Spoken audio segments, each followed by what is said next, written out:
سورة الغاشية. بسم الله الرحمن الرحيم. هل أتاك حديث الغاشية؟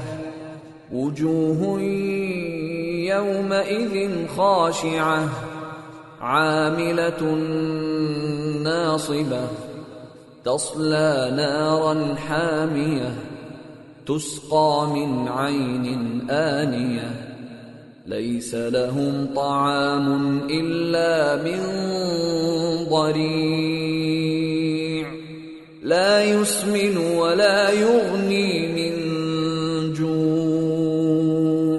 شروع اللہ کا نام لے کر جو بڑا مہربان نہایت رحم والا ہے. بھلا تم کو ڈھانپ لینے والی یعنی قیامت کا حال معلوم ہوا ہے؟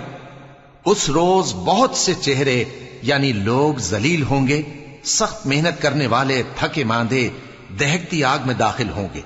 ان کو ایک کھولتے ہوئے چشمے کا پانی پلایا جائے گا.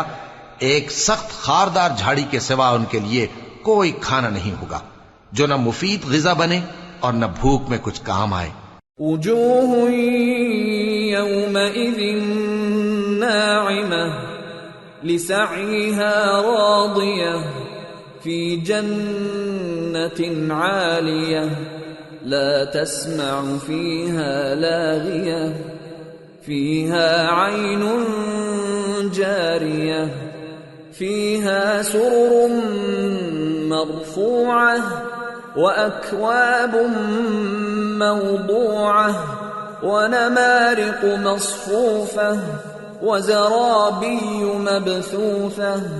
بہت سے چہرے یعنی لوگ اس روز شادماں بھی ہوں گے، اپنی محنت کے بدلے پر خوش.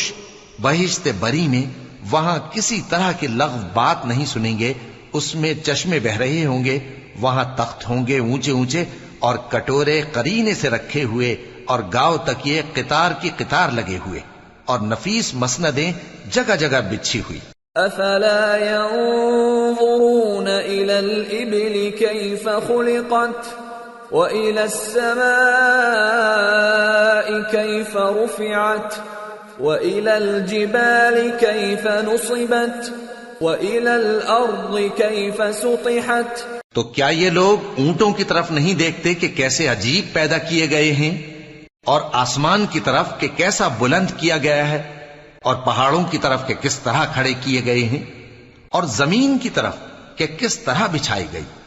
فذكر انما انت مذكر لست عليهم بمسيطر الا من تولى وكفر فيعذبه الله العذاب الاكبر ان الينا ايابهم ثم ان علینا حسابهم. پس اے نبی صلی اللہ علیہ وآلہ وسلم تم تو نصیحت کرتے رہو کہ تم نصیحت کرنے والے ہی ہو، تم ان پر داروغہ نہیں ہو. ہاں جس نے منہ پھیرا اور نہ مانا تو اللہ اس کو بہت بڑا عذاب دے گا. بے شک ان کو ہمارے ہی پاس لوٹ کر آنا ہے، پھر ہمارے ہی ذمے ان سے حساب لینا ہے.